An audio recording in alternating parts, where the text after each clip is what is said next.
Hello everyone, so this is the second video of trade unions and labour laws. So हमने थोड़ा बहुत discuss किया हुआ था, कुछ चीजें बच गई थी, उसको आज के वीडियो में हम खत्म करेंगे। तो पहला चीज जो इम्पोर्टेंट है वो है कॉन्स्टिट्यूशनल प्रोविजन। तो उसको मैंने दो पार्ट में बांटा है, क्योंकि एक साथ अगर मैं सारा बताऊंगा तो आपके दिमाग में उतना रह नहीं पाएगा।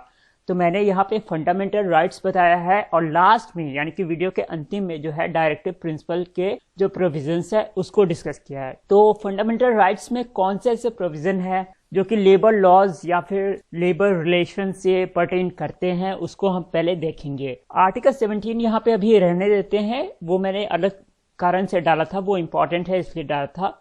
ठीक है, आर्टिकल 19 पे आते हैं। पहले आर्टिकल 19 में सब क्लॉज सी जो है वो बोलता है फ्रीडम टू फॉर्म एसोसिएशंस और यूनियंस और कोऑपरेटिव सोसाइटीज। तो यहाँ पे सब क्लॉज आपको याद करने की जरूरत नहीं है, अगर आपको आर्टिकल 19 पता है तो काफी है। आपको ये याद रखना है कि आर्टिकल 19 के अंदर ये फ्रीडम है कि आप यूनियंस फॉर्म कर सकते हैं या फिर आप कोऑपरेटिव सोसाइटीज फॉर्म कर सकते हैं। उसके बाद आर्टिकल 19 के अंदर एक और प्रोविजन है जो बोलता है freedom to practice any profession, occupation और बिजनेस। उसके बाद है विशाखा जजमेंट, या फिर उसके बाद भी जो एक्ट बना है, तो सुप्रीम कोर्ट ने कुछ ऑब्जर्व किया था, वो इम्पोर्टेंट हो जाता है कि जो वर्क प्लेस पे सेक्सुअल हरासमेंट होता था विमेन का, वो 3 आर्टिकल को वायलेट करता है फंडामेंटल राइट्स के। पहला है आर्टिकल 14 जो राइट टू इक्वालिटी है, और आर्टिकल 15 ये भी राइट टू इक्वालिटी के अंदर आता है। ये क्या बोलता है, 5 ग्राउंड पे आप किसी से कोई डिस्क्रिमिनेशन नहीं कर सकते हैं। पहला है रेस, दूसरा रिलीजन, तीसरा caste, place of birth and gender. और आर्टिकल 21 जो है वो ज़्यादा इंपॉर्टेंट है, क्योंकि वो बात करता है right to life and personal liberty.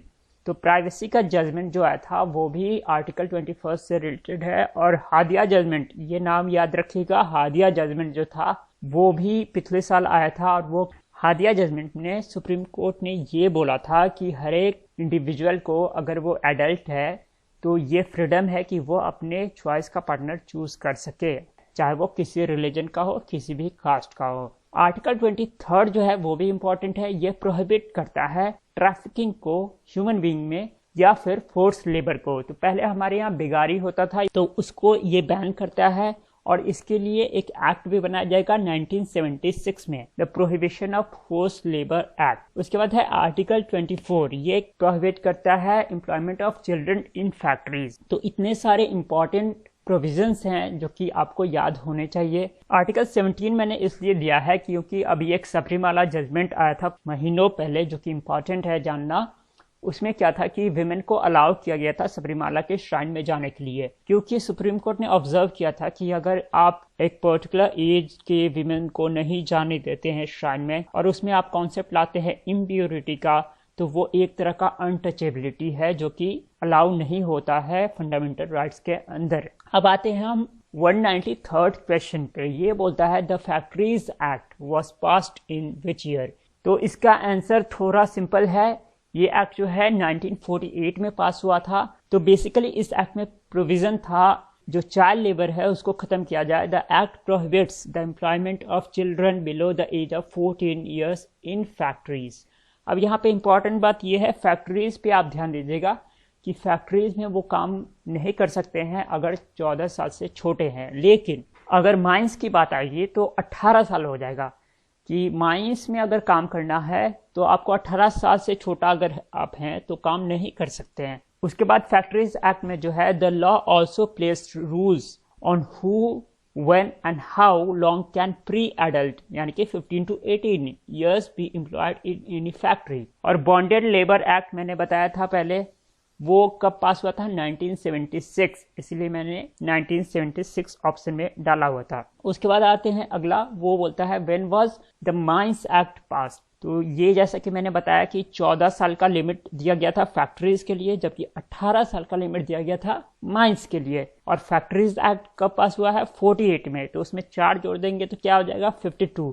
तो वही इसका आंसर हो जाएगा। और जबकि मैटरनिटी बेनिफिट एक्ट जो है वो 1961 में पास हुआ था, जो कि 2017 में जाके उसको अमेंड किया गया था। उसके बाद है चाइल्ड लेबर एक्ट जो है वो 1986 में पास हुआ है। उसमें जो है हाउस होल्ड में जो चाइल्ड लेबर होता है उसको भी मतलब बैन किया गया था। उसके बाद जो है the sexual harassment of women at work place act जो है वो विशाखा गाइडलाइन के बाद पास हुआ था 2013 में। अब देखते हैं मनरेगा। मनरेगा बहुत ज़्यादा इंपॉर्टेंट है क्योंकि इससे बार बार क्वेश्चंस आते हैं। तो पहला पॉइंट जो इम्पोर्टेंट है, इससे 3-4 क्वेश्चन बन सकता है इस स्लाइड से। पहला क्वेश्चन बन सकता है कि ये राइट टू वर्क का एक प्रोविजन दिया गया है आर्टिकल 41 में, जो कि डीपीएसपी के अंदर आता है, तो उसी के अंडर मनरेगा आएगा क्योंकि ये राइट टू वर्क देता है। दूसरा क्या है, ये कब पास हुआ था एक्ट? ये पास हुआ था सितंबर 2005 में, यानी कि it is an Indian labour law and social security measure that aims to guarantee the right to work. This act was passed in September 2005। उसके बाद है it aims to enhance livelihood security in rural areas by providing at least 100 days of wage employment in a financial year to every household whose adult members volunteer to do unskilled manual work। यहाँ पे important क्या है? Every household important है, एक परिवार का एक आदमी को एम्प्लॉयमेंट मिलता है।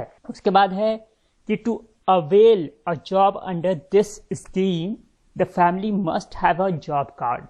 और जॉब कार्ड कैसा होता है ये दिख रहा होगा फिगर में आपको, वैसा ही होता है और इसके ऊपर एक क्वेश्चन आ चुका है। अब अगला देखते हैं जो कि इंपॉर्टेंट हो जाता है हमारे लिए, who is known as the मनरेगा मैन ऑफ इंडिया। यानी कि मनरेगा मैन किनको बोलते हैं इन चारों में से? पहला बोलता है रघुवंश प्रसाद सिंह, दूसरा बोलता है रामविलास पासवान, चौथा बोलता है अमर्त्य सेन। तो बेसिकली उनका अभी रिसेंटली डेथ हुआ था, इसलिए आप सबको ज़्यादा इंपॉर्टेंट है उनको जानना। तो इसका आंसर होगा रघुवंश प्रसाद सिंह। यहाँ आप न्यूज़ देख सकते हैं, Raghuvansh Babu the architect of MNREGA, मतलब उसके बाद जो भी है MNREGA man of India search करोगे तो रघुवंश प्रसाद सिंह आएगा, क्योंकि वो इस समय मिनिस्टर थे जब ये एक्ट पास हुआ था, यानी 2005 में। उसके बाद है दूसरा एक्ट है जो बहुत ज़्यादा इंपॉर्टेंट है आपके लिए, वो है मैटरनिटी बेनिफिट एक्ट, जो कि 2017 में पास हुआ था। तो ये अमेंड किया था किस एक्ट को? 1961 वाले एक्ट को। अब ये एक्ट जो है आपके लिए इम्पोर्टेंट है न सिर्फ टेस्ट नेट के लिए बट ऑल्सो फॉर इंटरव्यूज। अगर आपका इंटरव्यू होगा तो इसके प्रोविजंस जो हैं आपको पढ़ के जाने चाहिए क्योंकि क्वेश्चंस इससे किए जाते हैं। जो पहला प्रोविजन है वो है पेड मैटरनिटी लीव का। पहले सिर्फ 12 सप्ताह का मैटरनिटी लीव मिलता था, लेकिन अभी इसको बढ़ा के 26 सप्ताह का कर दिया गया है, यानी 26 वीक का आपको लीव मिलेगा। दूसरा क्या है? दूसरा बोलता है recognition of the right of adopting mother, क्योंकि जो मदर अडॉप्ट करेगी चाइल्ड को, वो चाइल्ड क्या खुद ब खुद जानता है कैसे क्या ग्रो होना है? नहीं ना, उसको भी पालना जरूरी है। And commissioning mothers for the first time, तो जब सरोगेसी होती है तो उसमें कमीशनिंग मदर्स होती हैं, तो उनको भी राइट दिया गया है who may claim paid maternity leave of 12 weeks but they are not getting 26 weeks leave, rather they are getting 12 weeks leave. Okay, then the third facility is a work from home option after the maternity leave expires, and the fourth one says mandatory creche facilities for every establishment employing 50 or more employees, और वहां पे mother को 4 time visit करने का भी provision दिया गया है। अब आते हैं एक इम्पॉर्टेंट टॉपिक, उसको समझेंगे हम। ये है the problem of gender in a patriarchal society. So आप सबको पता होगा कि हमारा सोसाइटी जो है उसमें जेंडर रोल कितना स्क्यूड है। तो जेंडर रोल कैसे समान बना और कैसे इक्वल राइट्स के लिए अभी भी काम चल रहा है, उसमें इम्पॉर्टेंट क्या क्या है वो मैंने एक जगह कंपाइल किया हुआ है। पहला है राजा राम मोहन राय का जो रोल था वो इम्पॉर्टेंट था, उन्होंने सती को एबॉलिश करवाने में हेल्प किया था। कब हुआ था सती एबॉलिश? 1829 में, विलियम बेंटिक के समय। दूसरा है ईश्वर चंद्र विद्यासागर जो कि 1856 में विडो रीमैरिज एक्ट। तीसरा है सावित्री बाई फुले जिन्होंने मतलब एज अ टीचर वर्क किया था विमेन एजुकेशन के लिए। अब देखते हैं कॉन्स्टिट्यूशन प्रोविजन जो कि जेंडर से रिलेटेड है। पहला है आर्टिकल 14 जो कि equality before law and equal protection of laws की बात करता है। उसके बाद आर्टिकल 15 आता है जो कि बोलता है 5 ग्राउंड पर डिस्क्रिमिनेशन नहीं हो सकता है, race, religion, caste, place of birth and gender. उसके बाद आर्टिकल 21 आता है, इसमें भी डिग्निटी ऑफ इंडिविजुअल जो होता है उसको प्रोटेक्ट करते हैं और जेंडर को मतलब समान मानते हैं। ठीक है, इसमें सेक्सुअल हरासमेंट को भी इसने बोला है कि वो आर्टिकल 21 के विरुद्ध है। उसके बाद आता है आर्टिकल 39 ये क्या बोलता है, equal pay for equal work. तो ये भी इंपॉर्टेंट है, चाहे लड़का हो या लड़की हो, अगर इक्वल काम कर रहे हैं तो उनको इक्वल मिलना चाहिए। देन कम्स विशाखा गाइडलाइन, जो कि एक तरह का फेवरेट क्वेश्चन है इसका बार बार आता है। तो ये जो है 1997 में सुप्रीम कोर्ट ने पास किया था। फिर आता है the sexual harassment of women at work place act, ये 2013 में बनाया गया है। और इसके अंडर दो चीज आपको पता होना चाहिए बेसिकली, एक है कि सेक्सुअल हरासमेंट को डिफाइन किया गया था, दूसरा है कि इसके अंदर इंटरनल कंप्लेंट कमेटी बनाने का प्रोविजन है, मतलब कंपनीज के अंदर, और 90 दिन के अंदर जो भी कंप्लेन है उसको देखने का प्रोविजन है। उसके बाद मीटू मूवमेंट जो है वो शुरू हुआ था अमेरिका में, तराना बुर्ग करके उनका नाम है, उन्होंने स्टार्ट किया था। उसके बाद है कि ग्लास सीलिंग करके एक इफेक्ट होता है, तो हो सकता है टेस्ट नेट में ये पूछ दे ये क्या होता है ग्लास सीलिंग, या फिर आपसे इंटरव्यू में पूछ दे ये ग्लास सीलिंग क्या होता है।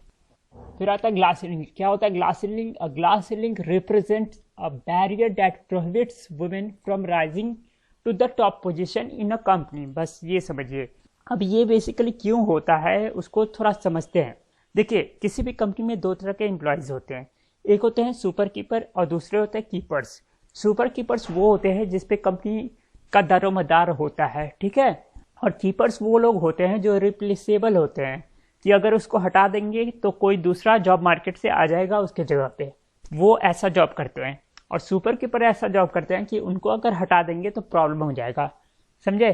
तो ज़्यादातर जो कंपनीज होती हैं वो कभी भी सुपर कीपर रोल में विमेन को नहीं डालती हैं, क्योंकि उनको लगता है कि विमेन को अगर सुपर कीपर बना देंगे तो हो सकता है कल को उनकी शादी हो जाएगी, या कल को उनको प्रेगनेंसी इशू होगा, ठीक है, या किसी कारण से उनको दिक्कत हो जाएगी। इसलिए उनको ज़्यादा सुपर कीपर वाला रोल नहीं मिलता है, उनको कीपर वाला रोल ज़्यादा ऑफर किया जाता है, जो कि रिप्लेसेबल जॉब होता है। लेकिन इसमें अभी धीरे धीरे चेंज हो रहा है। उसके बाद है कि क्वालिफिकेशन ऑफ विमेन, मतलब हमारे यहाँ बहुत ज़्यादा होता है, क्लासिकल कंडीशनिंग बहुत ज़्यादा होती है उनकी, तो वो आप छोड़ दीजिए, वो उतना इम्पोर्टेंट नहीं है यहाँ डिस्कस करना। लेकिन यहाँ जो लिखा हुआ है वो इम्पोर्टेंट है, एक क्वेश्चन टेस्ट पूछ चुका है इसके ऊपर, ठीक है। तो चित्रांगदा सिंह जो है the dusky diva, who was offered an ad by fairness cream as she speaks to the target audience because of her skin tone. She turned down the hefty amount and later in a statement said, I refused the offer because I am happy the way I am. I love my skin color. तो ये direct question आया था test में कि कौन सी actress हैं जिन्होंने एक एड जो है वो छोड़ दिया था फेयरनेस क्रीम का। उसके बाद देखते हैं new labour codes. 4 new labour codes हैं, चारों के बारे में आपको थोड़ा थोड़ा पता होना चाहिए, मतलब कम से कम ये पता होना चाहिए कि ये 4 लेबर कोड्स कौन से हैं। पहला है द कोड ऑन वेजेस, दूसरा है कोड ऑन सोशल सिक्योरिटी, तीसरा है the code on industrial relations, चौथा है the code on occupational safety. तो ये चारों अच्छे से पता होना चाहिए। बहुत सारे लेबर लॉज थे, 50 के आसपास थे, उसको जो है कंबाइन करके ये कोड्स बनाए गए हैं। उसके बाद जैसे मैंने बोला था डायरेक्टिव प्रिंसिपल देखेंगे, उसके बाद एक और कॉन्सेप्ट देखेंगे हम। पहला है 39, आर्टिकल 39 बोलता है equal pay for equal work for both men and women. Article 41 बोलता है राइट टू वर्क, जबकि आर्टिकल 42 बोलता है प्रोविजन फॉर मैटरनिटी रिलीफ। यानी कि मनरेगा जो आपको प्रोविजन आया है या मनरेगा जो एक्ट बना है वो आर्टिकल 41 के अंदर बना है, या बोल सकते हैं, जबकि मैटरनिटी रिलीफ का जो एक्ट बना है वो आर्टिकल 42 के अंदर बना है। जबकि 43 जो आर्टिकल है उसमें एक कॉन्सेप्ट दिया गया है लिविंग वेज का, एंड 43A जो है वो बात करता है participation of workers in management of industries, और यहाँ पे 43B होना चाहिए, 23 गलती से हो गया है। तो आर्टिकल 43B बोलता है प्रमोशन ऑफ कोऑपरेटिव सोसाइटीज। तो ये सारे इंपॉर्टेंट हैं। So this was all for today, thank you, thanks for watching.